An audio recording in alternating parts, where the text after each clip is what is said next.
I want to talk about my first ever concert experience.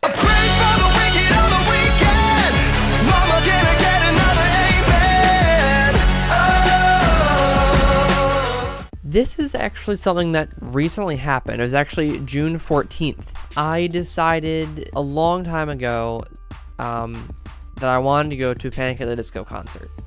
And when the Death of a Bachelor tour rolled around, I couldn't go. I really wanted to go. My mom wasn't really into them at that point. And my brother was coming home that weekend, so it was really inconvenient for us to go. So I didn't actually get to go, but I would have. The tickets weren't actually too insane. They were $90. Then here comes Pray for the Wicked. And as soon as they announced when tickets were coming out, I knew I had to get them. I had no other choice but to get them, because I listened to Panic at the Disco probably every day, if not almost every day, since 2016, since like July. For me, it's pretty long, right? And I have nearly every album of theirs. I think the only one I don't have is Live in Chicago, but I have the Death of the Bachelor live. I have let's see, Fever You Can't Sweat Out, Pretty Odd, Vices and Virtues, Too Young to Live, Too Rare to Die, I believe is the title of that one, Death of a Bachelor, and Pray for the Wicked. So when they announced the tour dates and the tickets and everything, I knew I had to get some, so I did. We got 6. So me, my girlfriend, my brother, his girlfriend / fiance, I guess, and my mom and her boyfriend, we all went. And I didn't really know what to expect, because I had never been to a concert before. None. I've never been to any concert before. I've been to like stuff at school, but that's not really the same. And my mom goes to concerts fairly often as well, but they're usually outside concerts. So she's been to like one big concert, and that was Pink a few years ago. So this is like a whole new experience for me. I've never been. I've only been to a couple large events, and those were all wrestling things my brother took me to. So this was completely new. I love Panic at the Disco, so it was an experience.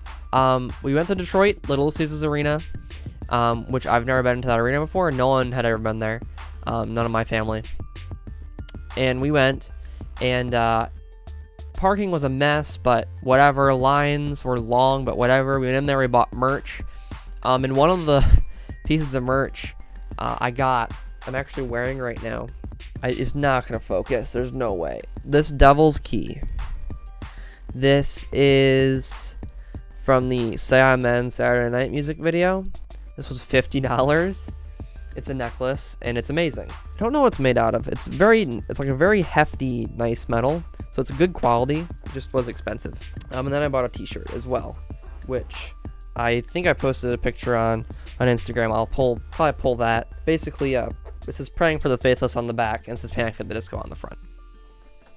It's a really cool shirt. We got food. We were seated. We listened to Haley Kiyoko and Arizona do their thing at the beginning, and that was from 7 to about 8:30, 8:35 or something like that. And we're like, well, Panic will probably be on 8:45-ish. No. At 8:50, though, a countdown began, and I filmed a little bit of it.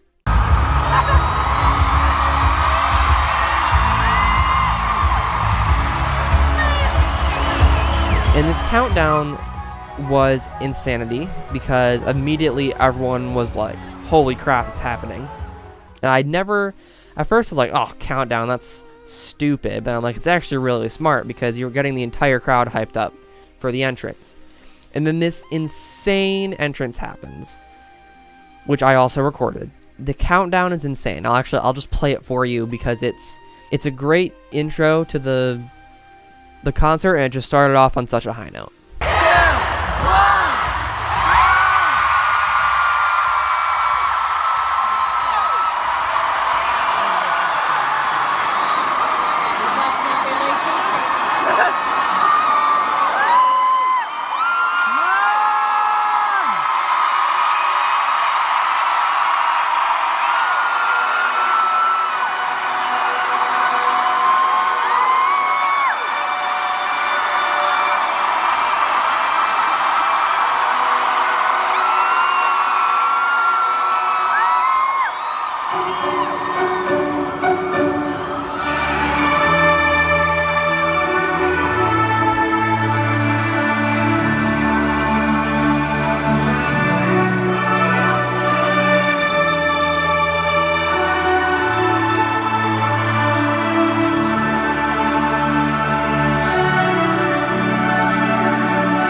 I did actually steal a couple of those videos from YouTube, other people who were at the Detroit concert, who posted it on YouTube. I'm having their names in the description. I took their videos, sorry, but I want to use it for this, just to show different perspectives of it, because it's not just my perspective. But it was insane. He started with Silver Lining, and the way he popped on the stage and the streamers and everything, it's just started off with such a high energy. And then he just kind of went through it. I recorded different songs. King of the Clouds is my favorite song from Pray for the Wicked, I think. It's my favorite song from Pray for the Wicked. It just sounds so cool. There's this beat in it that's 3 thumps, but you can like almost get a 4th out of it, the way it works. It's just, that's so weird. I can't imagine like you could like do a crazy dance with that on the stage or whatever. But Brendan was so high energy. The crowd was so high energy.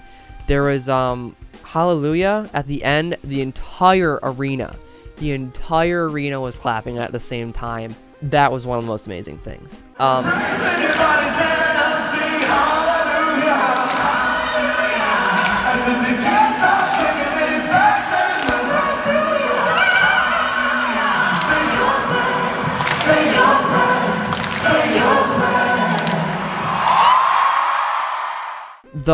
The display they put on visually was crazy. I never expected that. You know, the other 2 bands, Haley Kiyoko, Arizona, they had like some stuff, right? They had like a little bit of pyro, not really much at all. Like some fog. They had a couple lights, and I was like, there's not many, like, I know the last tour, Death of the Bachelor, had like 3 big screens. And I was like, I wonder if they're just not doing that this time. I don't really see any big screens. I just looked like they were projecting some stuff on the wall. So then, when Brendan comes out, when All of Panic comes out, when I say when All of Panic, I mean Brendan and all the touring members come out, from floor to ceiling lights up in big, giant TVs, big LED panels, and wow, that was crazy. I cannot say that I even remotely expected that. The light shows were crazy. During Miss Jackson, especially, there were lasers firing all over the place. In a lot of songs, they would do like this panning motion with the lighting system. It was amazing, honestly. It was so surprising and just so... It blew my mind. It really did blow my mind. He did do This Is Gospel on piano, which I was surprised about, because This Is Gospel is traditionally a piano song now. But Dying in LA, he decided to do... He does this thing with Death of the Bachelor where he walks through the crowd now. And while they were doing that, they lowered this platform from the ceiling.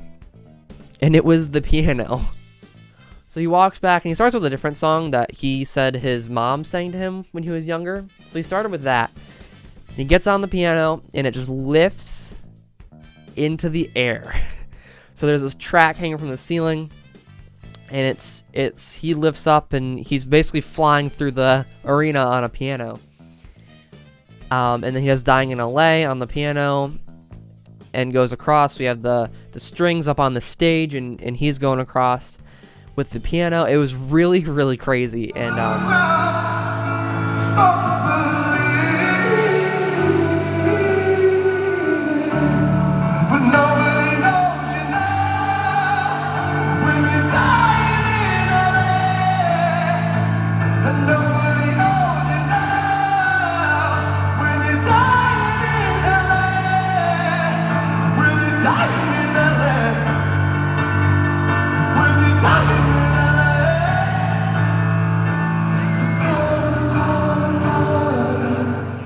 that with the popping out of the stage right at the beginning of the show with Silver Lining, it dumbfounded me, and it was just really cool. It was definitely not something I've ever seen before, having never been to a concert, especially one with that big of a budget even. It was really mind-blowing. The way people always using their phone flashlights for like lighters is, I think, it was really funny as well. I didn't expect them to do a cover of Bohemian Rhapsody, because they did 2 previously. He did that one song that his mother sang him, and they did Girls Just Want to Have Fun, which I actually need to take a break because I didn't really know that song, so I sat down during that song. But the entire arena was singing that too. But he did Bohemian Rhapsody, and that was amazing. I recorded all 6 minutes of it. I'm not going to put it on here because of copyright reasons, but yeah, The entire arena lit up for that one.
During Girls, Girls, Boys, which, as we know, turned from a song about a threesome to a song about pride and being who you are and not like taking no for an answer and fighting oppression.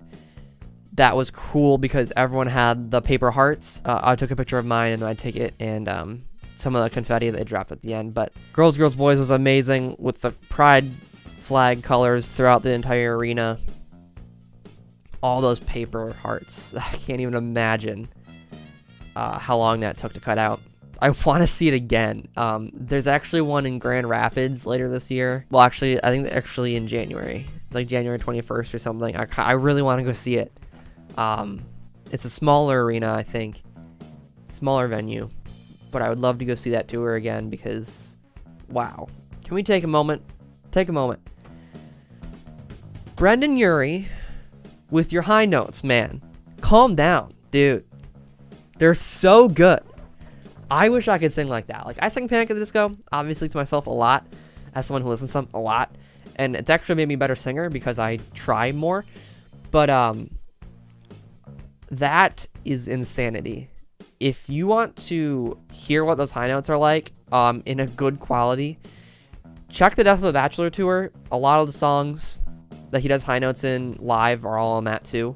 Besides, obviously, Pray for the Wicked. It's really mind-blowing because I see them on videos. I see them on, like, concert videos that I've watched before, like iHeartRadio, whatever. He does the high notes. But it's not the same until you're there. And I have this greater appreciation with the way he just does it. It's really insane. And it's, as someone who's trying to grow more of an appreciation for music and stuff, that's... His voice is God status, if I do say so myself, and I do. So the tickets were like $86 a pop, and they're worth it.